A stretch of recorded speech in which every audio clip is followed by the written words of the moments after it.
सतगुरु तिरासरा। अभी चैप्टर अगला है श्रद्धा। संकल्प, श्रद्धा एवं विश्वास ही वे मूल तत्व हैं जिनसे साक्षात्कार पथ में सरलता से सफलता मिलती है। असलियत को प्राप्त करने की दृढ़ इच्छा का अर्थ है कि हमारे भीतर आत्मज्ञान के लिए जागरण उत्पन्न हो गया है। हम इस विचार को लेकर आगे बढ़ते हैं और एक मार्ग चुन लेते हैं। इस संबंध में पहली बात जिसे हमें भली बार समझ लेना है यह है कि जो भी मार्ग हम चुनें वह सर्वथा सही हो और हमारे लक्ष्य तक सीधा जाता हो। अतः हमारे मन में अंतिम लक्ष्य का एक स्पष्ट एवं निश्चित विचार होना अत्यंत आवश्यक है। भिन्न भिन्न लोगों का अंतिम लक्ष्य कई अर्थों में भिन्न भिन्न हो सकता है और इसलिए उसकी प्राप्ति के साधन भी विभिन्न हो सकते हैं। इस प्रकार हमें अंतिम लक्ष्य की ओर जिसकी हमें आकांक्षा है सीधे ले जाने वाला मार्ग चुनना है। इस विषय में जल्दबाजी का निर्णय बहुधा निराशाजनक सिद्ध होता है, क्योंकि बहुत संभव है कि जो मार्ग अपनाने के लिए हमें प्रेरित किया गया है वह हमारे लक्ष्य के लिए सही ना हो। इसलिए बहुधा गलत मार्ग अपनाने से असली वस्तु आँखों से ओझल हो जाती है और हम भ्रम तथा मिथ्या सी धारणाओं के शिकार हो जाते हैं। यदि हम उसी रास्ते पर चलते जाएं तो सत्य के अंतिम बिंदु तक पहुंचना असंभव हो जाता है।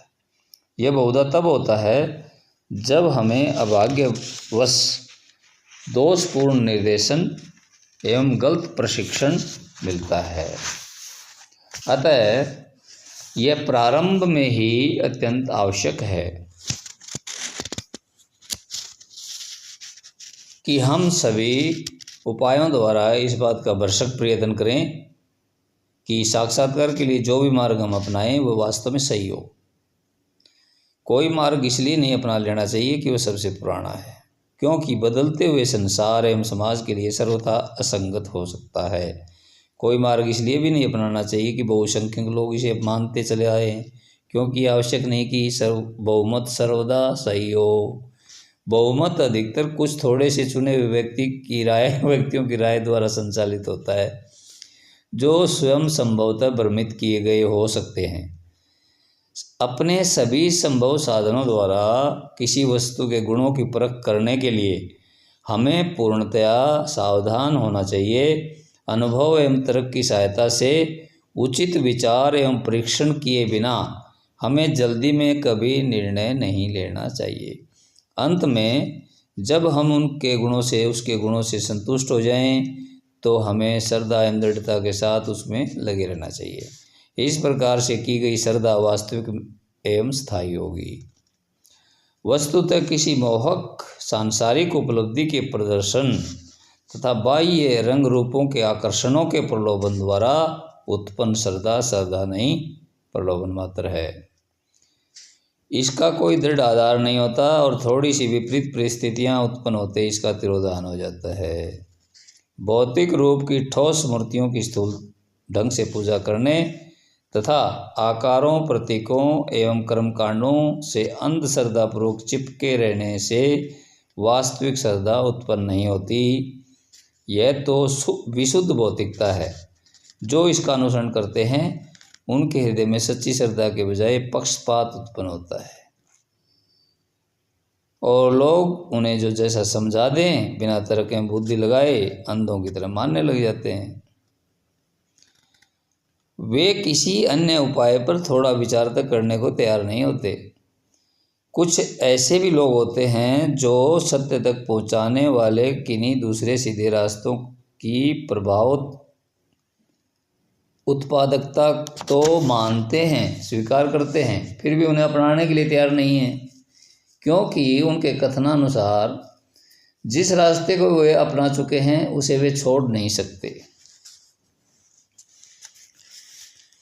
सच ये है कि सत्य में उनकी कोई श्रद्धा नहीं है। उनकी श्रद्धा तो केवल रूपों एवं प्रतीकों में है, जिसको सही अर्थ में पक्षपात कहा जा सकता है।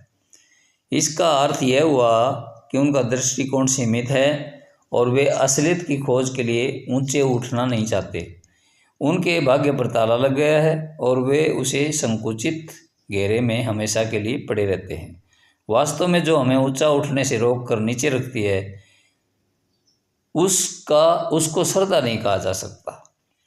अतः हर एक के लिए यह अत्यंत आवश्यक है कि वह विश्वास और श्रद्धा के साथ अपनी दृष्टि परम सत्य पर रखे तथा आत्म साक्षात्कार में सहायक उपायों को प्रयोग में लाए।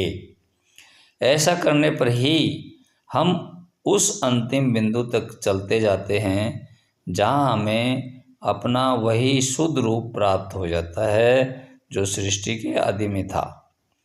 इसके लिए आवश्यक है कि हम अपने संस्कार, माया और अहंकार के बोझ को छोड़कर हर कदम पर हल्के होते हुए आगे बढ़ें। स्थूल प्रकार की पूजा से उत्पन्न होने वाला मन का भारीपन तथा आंतरिक स्थूलता हमारे आध्यात्मिक विकास में सबसे बड़ी बाधा है। इसे दूर रखना चाहिए। यदि हम उसे सदा बढ़ने वाली तीव्रता के साथ अपनाए रहेंगे तो हम शाश्वत आनंद के क्षेत्र से बहुत दूर स्थूलता एवं श्रम की कंटीली झाड़ियों में सदा फंसे रहेंगे। आध्यात्मिक जीवन का दूसरा महत्वपूर्ण साधन गुरु के प्रति श्रद्धा है, क्योंकि जैसा मैं पहले कह चुका हूँ, उच्च कोटि की आध्यात्मिक उपलब्धियों के लिए योग्य गुरु की सहायता अनिवार्य है। केवल वही एक माध्यम है जिसके द्वारा साधक में दैवी प्रेरणा आती है।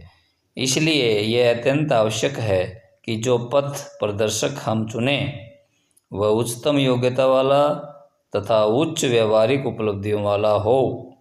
पथ प्रदर्शक की सच्ची योग्यता का निर्णय करने के लिए हमें कुछ समय तक उनके साथ रहकर अपनी सामर्थ्य अनुसार भर के हर तरह से उसे परखना चाहिए। जब हमें इस प्रकार बुद्धि एवं अनुभव द्वारा उसकी योग्यता में विश्वास हो जाए, तब हम उसे गुरु मान लें और उसके पथ प्रदर्शन को स्वीकार कर लें। यदि हम इस सिद्धांत की उपेक्षा करेंगे तो हम निर्णय में संभवतः धोखा खा सकते हैं। किसी के ज्ञान प्रदर्शन और ऊपरी दिखाव से आकर्षित होकर आंख मूंद कर उसका कभी अनुसरण नहीं करना चाहिए। ज्ञान भरी बातों से केवल आत्म साक्षात्कार नहीं होता। किताबें पढ़कर भी ऐसे ज्ञान का दिखावा किया जा सकता है। किसी के गुणों की सच्ची परख के लिए हमें आध्यात्मिक क्षेत्र में उसकी व्यवहारिक उपलब्धियों पर ध्यान देना आवश्यक है। हमें उसमें उस असली वस्तु को जिसकी हमें चाह है ढूंढना चाहिए, उस गुरु में जिसके पास हम जा रहे हैं।